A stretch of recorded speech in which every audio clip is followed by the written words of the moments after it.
This is One Sentence News, a daily podcast featuring 3 news stories with a sentence-long summary and 1 sentence of context apiece.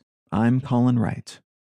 This is a sponsored message. I've been using Anchor as my podcast host for a while now, and it's been a pleasure to use. Anchor offers benefits that most other hosts do not. It's free to use, but it also has a collection of tools that allow you to create a podcast completely within the Anchor website or smartphone app. They distribute your show to Apple Podcasts, Spotify, and all the other distribution channels without any additional effort on your part, and you can make money from your podcast without any minimum audience size. So you can use it as a more traditional podcast host like I do, but it's also got everything you need to start a podcast from scratch. If you're keen to give it a shot, download the free Anchor app or go to anchor.fm to get started.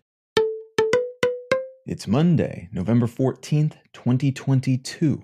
Let's talk about the news. From the Associated Press, Democrats keep Senate majority as GOP push falters in Nevada. Not quite a week after U.S. midterm election day, vote counts are still rolling in across the country, which is normal and expected. But the presumed red wave that became a red ripple seems to have been even smaller than previously measured, as the Democrats have managed to hold on to a majority of the Senate, and the House is still up for grabs due to stronger than anticipated Democratic candidate performance in dozens of districts.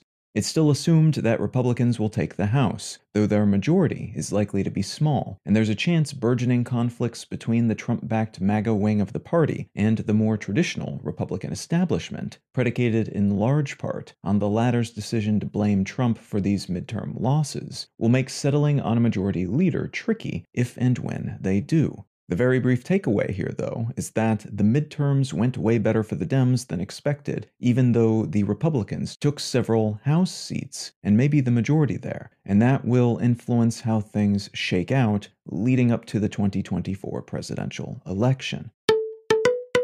From Reuters, 6 dead in Istanbul blast. Erdogan says it smells like terrorism. This is a developing story, but 6 people have been confirmed killed, and 81 have been confirmed injured so far, following the detonation of what seems to have been a bomb along a crowded pedestrian street in central Istanbul.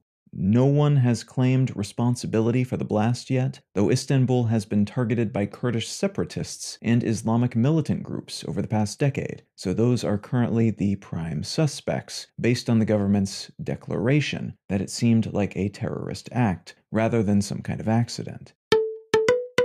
And from the Wall Street Journal, bankrupt crypto exchange FTX probing unauthorized transactions. So this story has gone wild since I first mentioned it last week. The 4th largest crypto exchange platform, FTX, was seemingly nudged into collapse by a competitor, which supposedly sparked a sort of bank run on FTX, causing the bottom to fall out, investigations into their books to commence, and possibly even criminal investigations into the company's founder, his investments, and his associates. And a lot of wealthy, famous, powerful people have invested in the company or had the company invest in them and their work. So that could be quite the investigation. Also, FTX has declared bankruptcy, and they've apparently been hacked to the tune of hundreds of millions of dollars. This story evolved a lot over the past week, and it's likely to keep growing in scale as more onion-like layers are pulled back, but the broad strokes story right now seems to be that one of the major benevolent-seeming players in the larger crypto asset world seems to have been involved in some scandals, over-leveraging and using customer funds for not okay, high-risk purposes.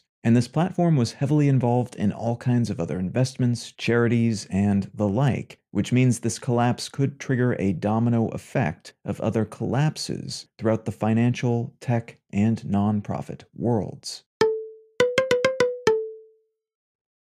If you're finding some value in One Sentence News, consider leaving a quick review wherever you get your podcasts and/or sharing the show with a friend. You can find out more about this show or subscribe to the email version at onesentencenews.com, and you can support this and other related projects like the Let's Know Things and Brain Lenses podcasts at understandery.com.